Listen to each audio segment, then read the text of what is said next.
大家講世界盃嘅歌曲，往往都唔記得呢係82年嗰首嘅，有冇人記得呢？94年嘅世界盃亞視主題曲係由一位當時好後生嘅歌手主唱嘅，知唔知道係邊位呢？嗱，大家睇到啦，呢個係球場啦。咁我嚟到球場，咁啊，梗係講球場有關嘅嘢。咁有咩好講呢？主要就因為有世界盃。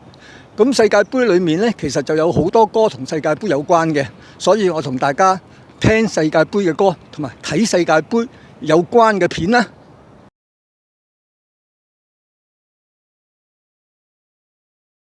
TVB 喺1982年第一次直播所有賽事，為咗隆重其事，仲推出咗一首主題曲，歌詞係咁嘅。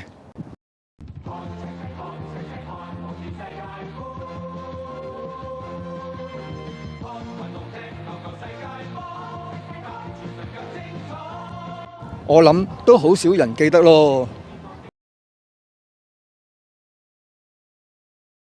1990年世界盃，譚校長就主唱咗《理想與和平》，改編自1990年意大利世界盃嘅主題曲《To Be Number One》。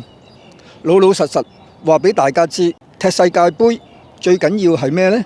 就係 To Be Number One 咯。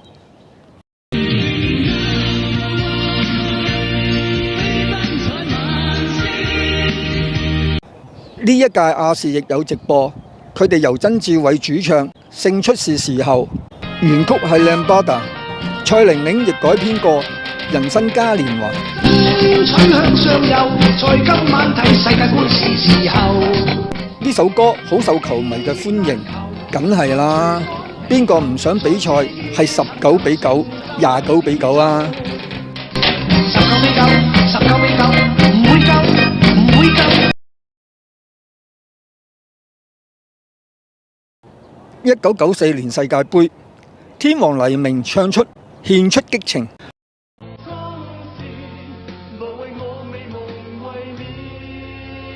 不過歌詞話踢世界盃係為咗世上和平，唔好玩啦！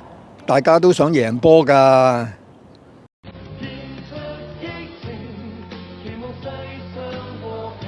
一年過檔 TVB 嘅曾志偉同林敏聰亦唱咗一首搞事世界盃，多得佢哋令我哋知道西德好有魄力，走位好齊，巴西隊嘅腳法秀麗，仲好少越位。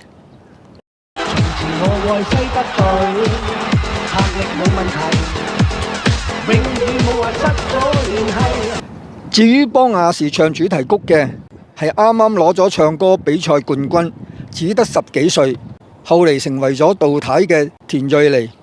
佢唱嘅歌係叫做《熱燙的宇宙》，唔知大家中意睇佢做戲啊，定係唱歌呢？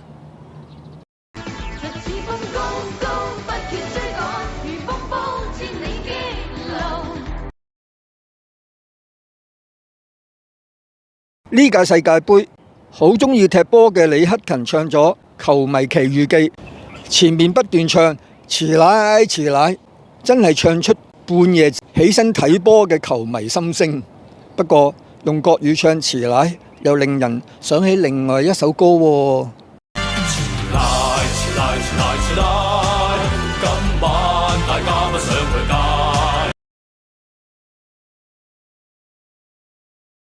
呢一年李克勤再次出馬主唱《Victory》，呢首歌好似急口令咁，難度非常之高。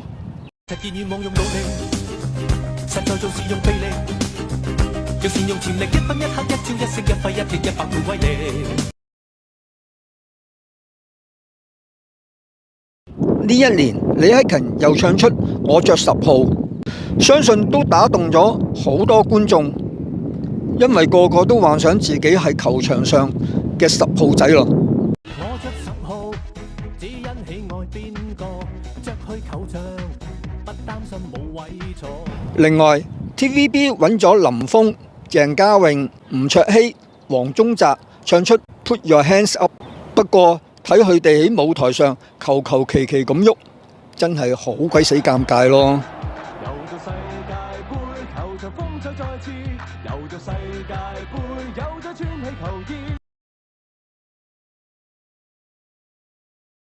呢一屆 MC Jin 推出係時候開波，歌詞加入咗大量足球嘅術語同埋香港潮語，旋律熱血，勾起唔少香港人嘅集體回憶。大家你好嘛？世界盃又到啦，足足等咗4年，今年又會點？2014年 TVB 推出群星一齊唱 We Are The Only One， 直頭有台慶 feel 啦。不過開心有餘就唔夠熱血，甚至有網民話呢首係咪一首兒歌嚟㗎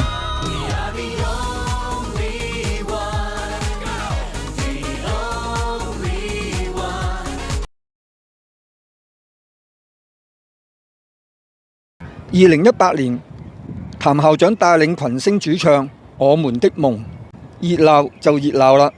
但觀眾講笑咁話呢首歌近似賀年歌，更有人話首歌有皆大歡喜嘅感覺添。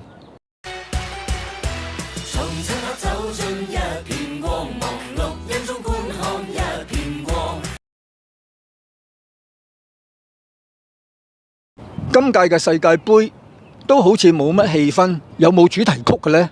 知唔知道呢？